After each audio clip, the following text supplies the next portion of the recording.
केशवं कृष्णदामोदरं राम नारायणं जानकीवल्लभं राम नारायणं जानकीवल्लभम् अच्युतं केशवं कृष्णदामोदरं राम नारायणं जानकीवल्लभं राम नारायणं जानकीवल्लभम्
बेर शबरी के जैसे खिलाते नहीं, बेर शबरी के जैसे खिलाते नहीं।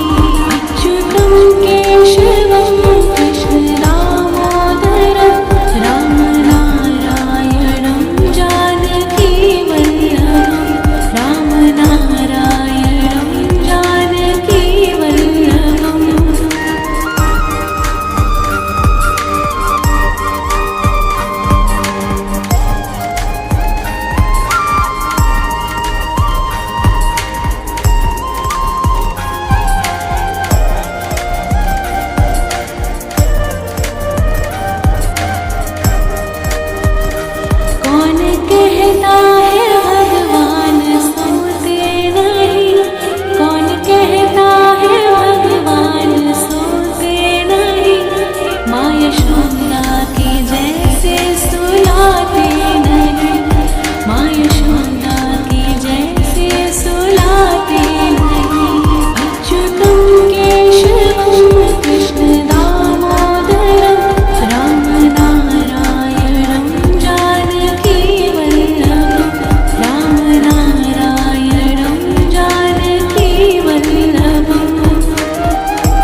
केशवं कृष्णदामोदरं रामनारायणं जानकीवल्लभं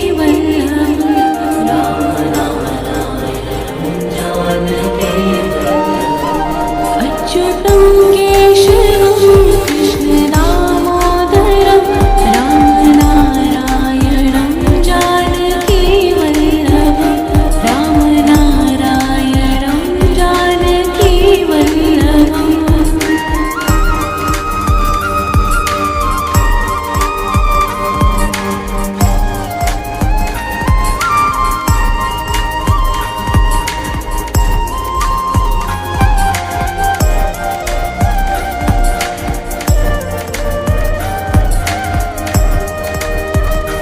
कौन कहता है भगवान आते नहीं कौन कहता है भगवान आते नहीं तुम मीरा के जैसे बुलाते नहीं तुम मीरा के जैसे बुलाते नहीं अच्युतं केशवं कृष्णदामोदरं रामनारायणं जानकीवल्लभं रामनारायणं जानकीवल्लभम्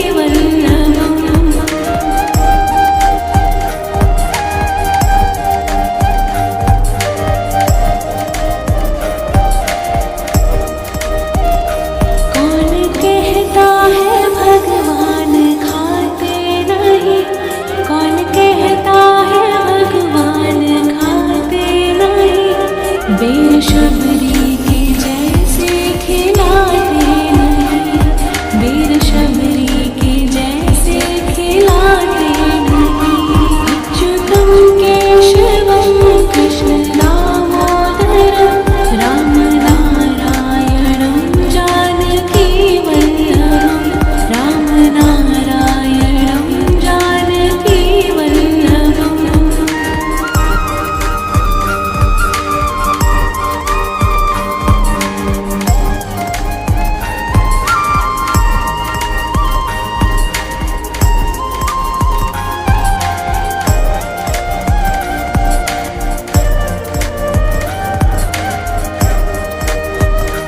कौन कहता है भगवान सोते नहीं कौन कहता है भगवान सोते नहीं माँ यशोदा के जैसे सुलाते नहीं माँ यशोदा के जैसे सुलाते नहीं अच्युतं केशवं कृष्णदामोदरं रामनारायणं जानकीवल्लभं रामनारायणं जानकीवल्लभम्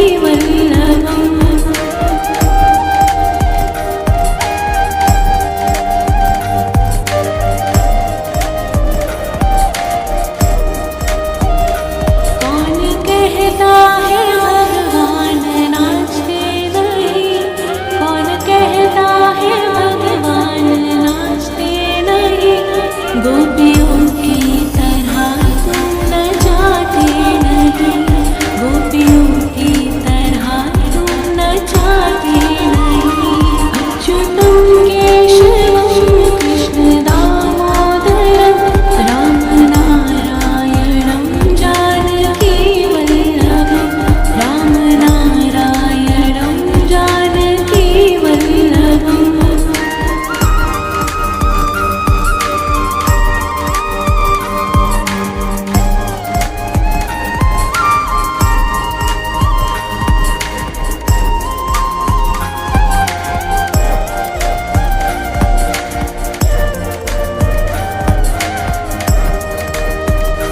नाम जपते चलो काम करते चलो नाम जपते चलो काम करते चलो हर समय कृष्ण का ध्यान करते चलो हर समय कृष्ण का ध्यान करते चलो अच्युतं केशवं कृष्णदामोदरं रामनारायणं जानकीवल्लभं रामनारायणं जानकीवल्लभम्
कहता है भगवान आते नहीं, कौन कहता है भगवान आते नहीं, तुम मीरा के जैसे बुलाते नहीं, तुम मीरा के जैसे बुलाते नहीं। अच्युतम केशवम कृष्ण दामोदरम राम नारायणं जानकी वल्लभम, राम नारायणं जानकी वल्लभम।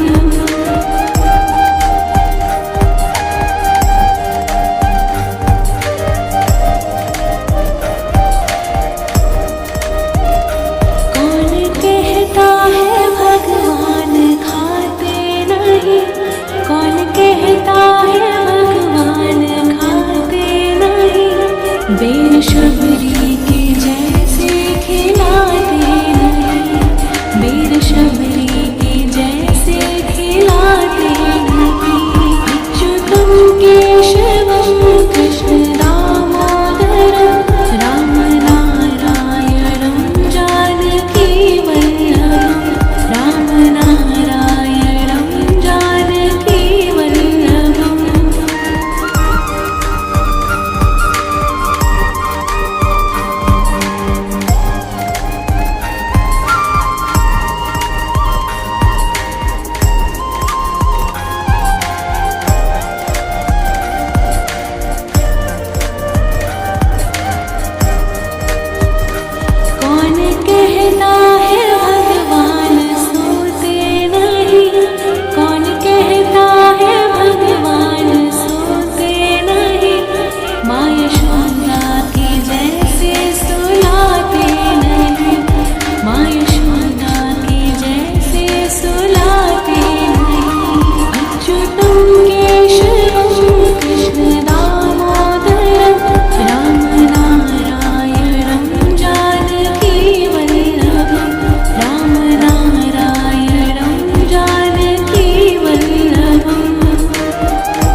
कहता है भगवान खाते नहीं, कौन कहता है भगवान खाते नहीं।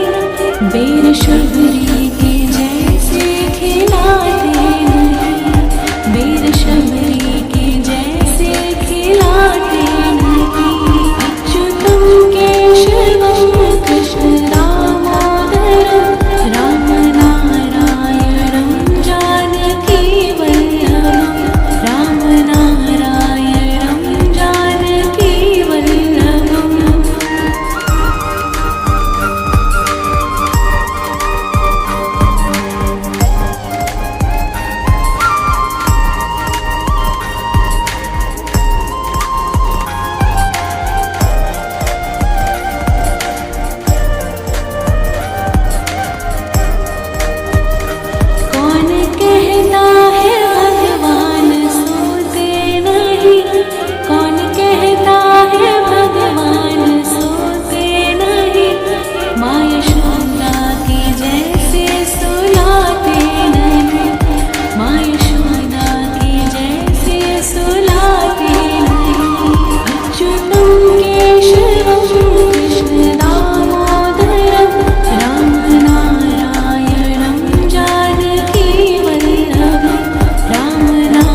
दर्शन तो देंगे कभी ना कभी।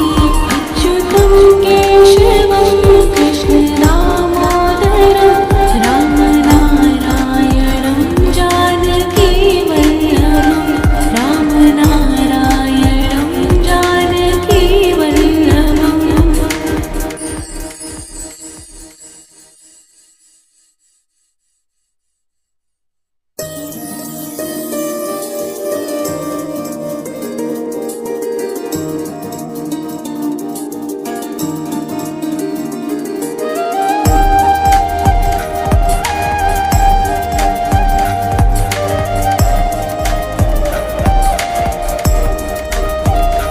अच्युतं केशवं कृष्ण दामोदरं अच्युतं केशवं कृष्ण दामोदरं राम नारायणं जानकी वल्लभं राम नारायणं जानकी वल्लभम्। अच्युतं केशवं कृष्ण दामोदरं राम नारायणं जानकी वल्लभं राम नारायणं जानकी वल्लभम्।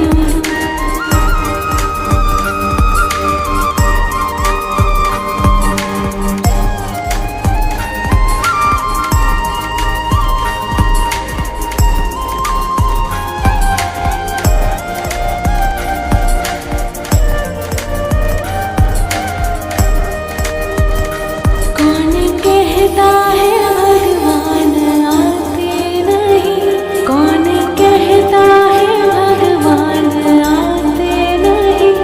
तुम मीरा के जैसे बुलाते नहीं, तुम मीरा के जैसे बुलाते नहीं। अच्युतं केशवं कृष्ण दामोदरं राम नारायणं जानकी वल्लभं राम नारायणं जानकी वल्लभम्।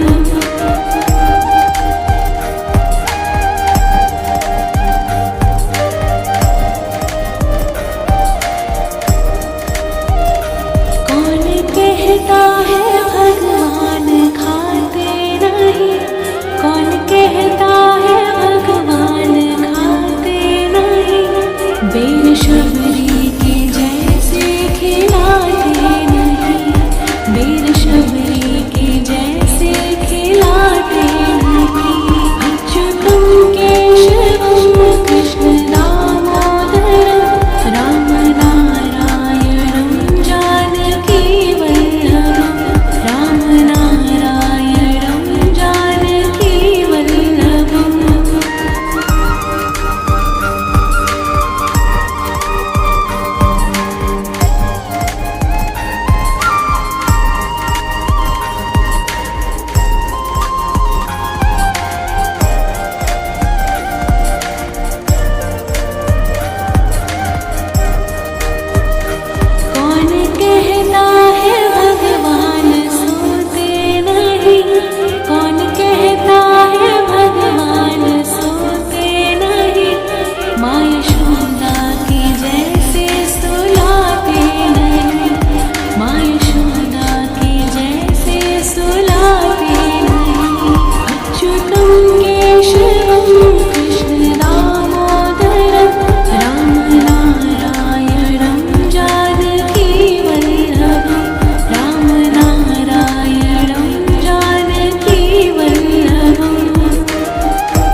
जपते चलो, काम करते चलो, नाम जपते चलो, काम करते चलो, हर समय कृष्ण का ध्यान करते चलो, हर समय कृष्ण का ध्यान करते चलो।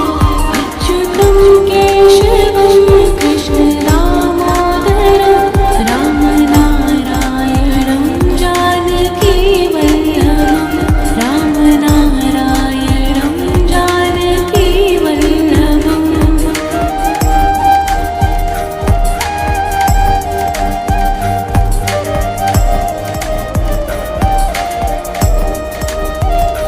याद आएगी उनको कभी ना कभी, याद आएगी उनको कभी ना कभी, कृष्ण दर्शन तो देंगे कभी ना कभी, कृष्ण दर्शन तो देंगे कभी ना कभी। अच्युतं केशवं कृष्ण दामोदरं, राम नारायणं जानकी वल्लभं, राम नारायणं जानकी वल्लभम्।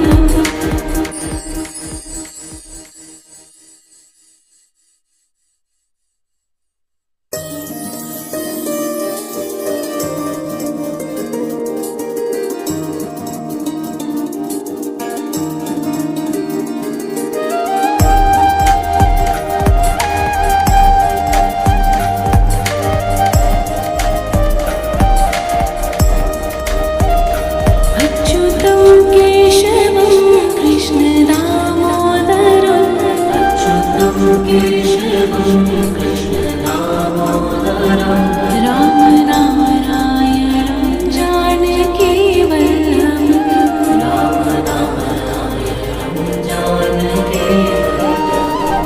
अच्युतं केशवं कृष्ण दामोदरं, राम नारायणं जानकी वल्लभं, राम नारायणं जानकी वल्लभम्।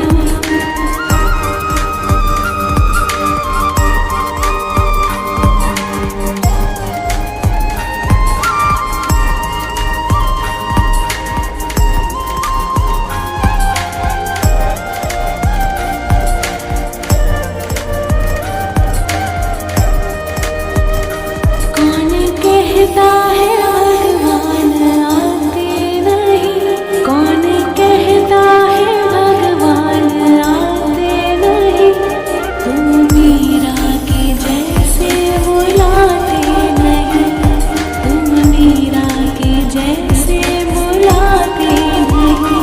अच्युतं केशवं कृष्ण दामोदरं, राम नारायणं जानकी वल्लभं, राम नारायणं जानकी वल्लभम्।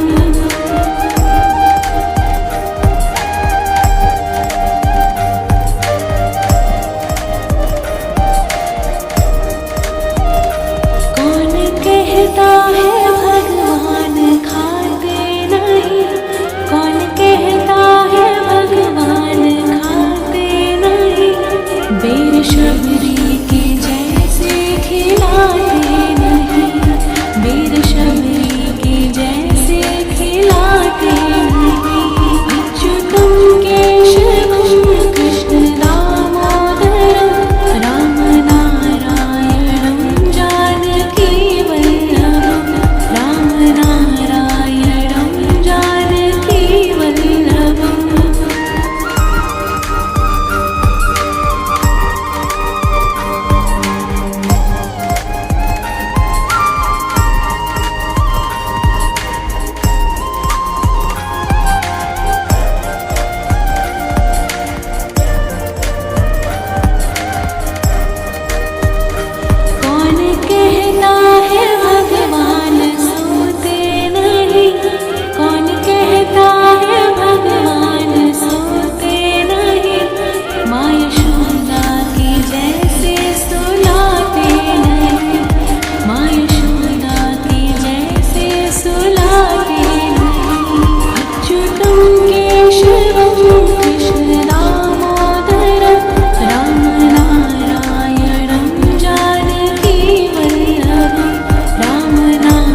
नाम जपते चलो काम करते चलो, नाम जपते चलो काम करते चलो, हर समय कृष्ण का ध्यान करते चलो, हर समय कृष्ण का ध्यान करते चलो। अच्युतं केशवं कृष्ण दामोदरं, राम नारायणं जानकी वल्लभं, राम नारायणं जानकी वल्लभम्।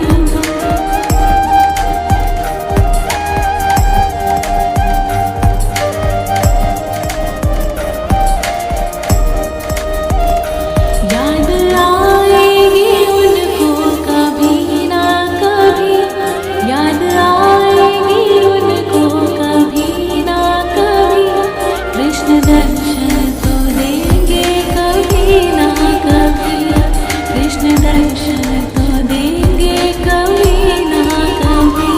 अच्युतं केशवं कृष्ण दामोदरं, राम नारायणं जानकी वल्लभं, राम नारायणं जानकी वल्लभम्।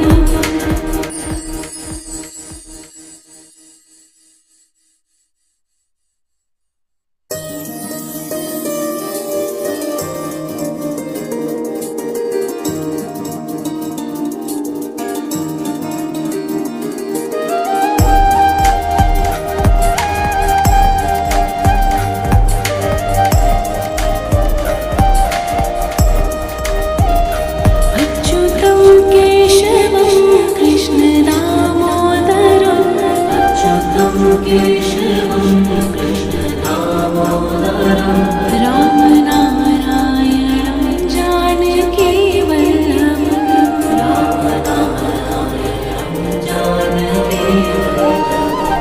अच्युतं केशवं कृष्ण दामोदरं, राम नारायणं जानकी वल्लभं, राम नारायणं जानकी वल्लभम्।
गांव के एक छोर पर एक टूटी झोपड़ी थी जिसमें मिट्टी की दीवारें थीं, छत से बारिश टपकती थी और वहीं रहता था माधव नाम का एक युवक जो बचपन से अनाथ था।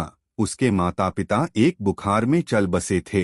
कोई चाचा मामा उसे घर नहीं ले गया, इसलिए वह दूसरों के खेतों में मजदूरी करता था। सुबह से शाम तक खटता था और शाम को अपनी माँ की दी हुई मुरली को सीने से लगाकर बैठ जाता था। उसकी माँ ने मरने से पहले कहा था, बेटा जब भी लगे कि अब कोई रास्ता नहीं बचा, जब मन हारे और शरीर थक जाए, तब इस मुरली को श्री कृष्ण के नाम पर बजा देना, वो तुझे जरूर सुनेंगे, तेरी पुकार पर आएंगे। माधव के पास ना जमीन थी, ना कोई परिवार, ना ही कोई अपना, मगर उसे अपने ठाकुर पर असीम भरोसा था। वो हर दिन खेत में काम करता, कभी गेहूं काटता, कभी नाले की मिट्टी हटाता, बदले में 2 रोटियां मिलती, मगर उसका मन कभी उदास नहीं होता था। गांव वाले उसे पागल कहते थे, कोई कहता मेहनत से भगवान नहीं आते, कोई कहता ऐसे भूखे मरोगे, मगर माधव बस मुस्कुरा देता था। उसकी आंखों में कोई अलग सी चमक होती थी जो किसी साधारण व्यक्ति में नहीं थी। एक दिन जब वह खेत में पानी भर रहा था, तभी एक सांप ने उसे काट लिया। दर्द से तड़पता हुआ वह गिर पड़ा। गांव के लोग पास से गुजरे, मगर किसी ने मदद नहीं की। तभी एक बालक आया जिसके सिर पर मोरपंख था, पीले वस्त्र थे।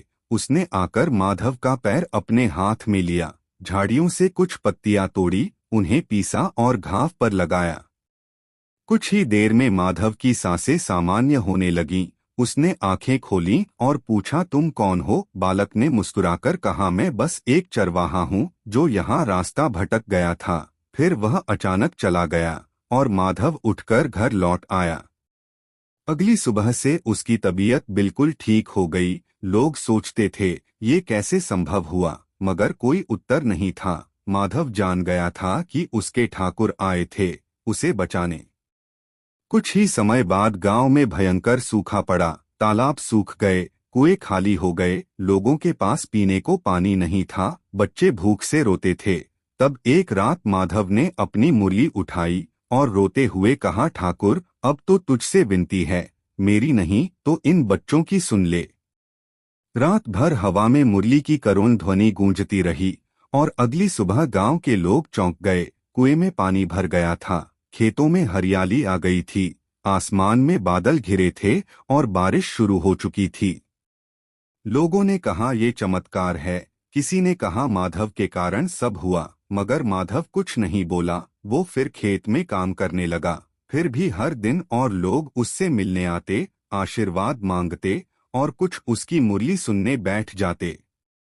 फिर एक दिन जमींदार की बेटी गंभीर बीमार पड़ी। वैद्य आए, जड़ी बूटियां दी, मगर कोई असर नहीं हुआ। तब किसी ने सलाह दी कि माधव के पास जाओ। जमींदार खुद आया और हाथ जोड़कर बोला, बेटा मेरी बेटी को बचा लो, जो कर सकता है वो कर।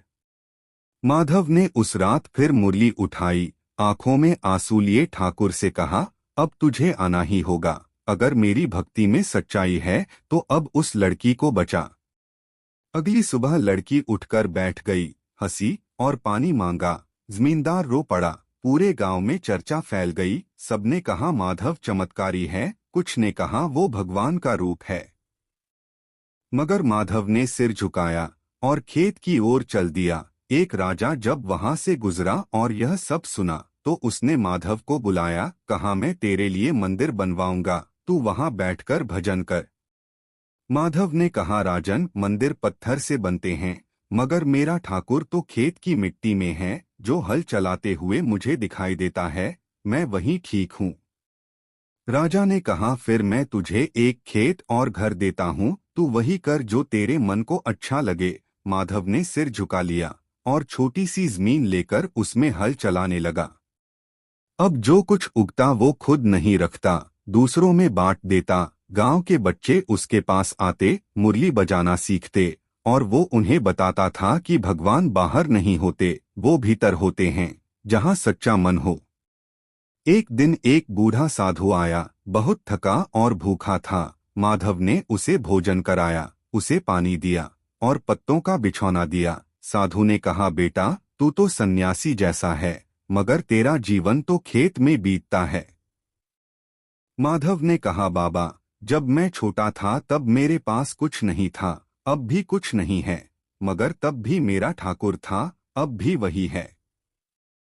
साधु मुस्कुराया और बोला, तुझे पता है वो चरवाहा बालक कौन था जिसने तुझे सांप से बचाया? वो स्वयं श्री कृष्ण थे। माधव की आंखों से आंसू गिरने लगे, मगर होठों पर मुस्कान थी। कुछ साल बीते। एक दिन गांव के एक कोने में जोर की खुदाई हुई और वहां से सोना निकला। लोग दौड़े, जमींदार आया, राजा ने सिपाही भेजे, मगर वो जमीन माधव की थी। लोगों ने कहा, अब तो तू सबसे अमीर हो गया, अब तो तुझे महल में रहना चाहिए। मगर माधव अब भी उसी झोपड़ी में रहा, वही मुरली बजाता रहा और खेत में काम करता रहा। गांव के बच्चों ने गांव का नाम बदल दिया। अब वह कृष्ण माधवपुर कहलाने लगा और लोग दूर दूर से आने लगे एक झोपड़ी देखने, जहां एक अनाथ मजदूर ने भगवान को पा लिया।